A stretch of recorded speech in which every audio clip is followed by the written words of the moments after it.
In May 2021, the remains of 215 Indigenous children were found in a mass grave in Canada. Some of the children were believed to be as young as 3.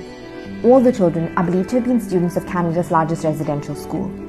Since then, more unmarked graves have been found. The current tally is 1,100. To date, no one knows how many children have died at residential schools or under what circumstances. But what are residential schools anyway, and why were kids dying in the first place? It all goes back to the colonization of Canada. Canada was inhabited by Iroquois and other indigenous people, but that all changed in the 15th century when European colonists were looking for fur. By 1604, France established its first permanent settlement, New France. This was followed by Britain establishing settlements in Newfoundland, Nova Scotia, and Hudson Bay. But the colonists also brought diseases and conflict with them. Many indigenous people died from disease, and the fur trade caused conflict between indigenous tribes and settlers. After the 7-Year War, which started in 1756 between France and Britain, France handed over its settlements to the British. In 1867, the British Parliament passed the British North America Act, which created one country called Canada. So, what do residential schools have to do with colonization? Residential schools were established in the 19th century by settlers. They were government-sponsored religious boarding schools for Indigenous children, and their purpose was to civilize and assimilate Indigenous children into European culture. The first residential school was opened in 1831, and they existed for well over 100 years, with the last one closing in 1996. Over these years, 130 residential schools, which stretched across the country, were run by Catholic, Anglican, and Methodist missionaries and were attended by around 150,000 children. The schooling system the kids were subjected to was brutal. Indigenous children were ripped from their homes and parents and placed in residential schools. Many were separated from their siblings, as the schools were often segregated by gender. When they first arrived at the schools, they were forced to cut their hair, were stripped of traditional clothes, and often given new names. The kids were forced to convert.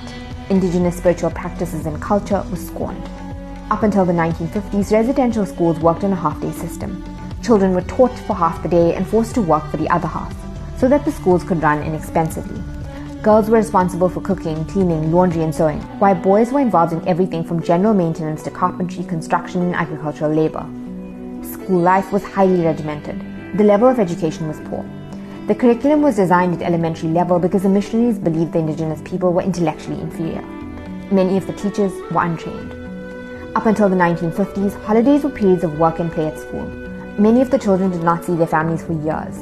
The attempted assimilation left many Indigenous children disorientated, as they didn't fit into settler or Indigenous society. Abuse was commonplace, and many instances of violent beatings, chainings, and confinement have been recorded. Widespread sexual abuse also took place. Students were underfed and malnourished, and food was low in quality to keep the cost of the schools down.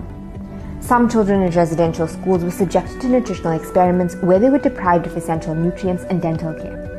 Their living quarters, sanitation, and clothing were often inadequate.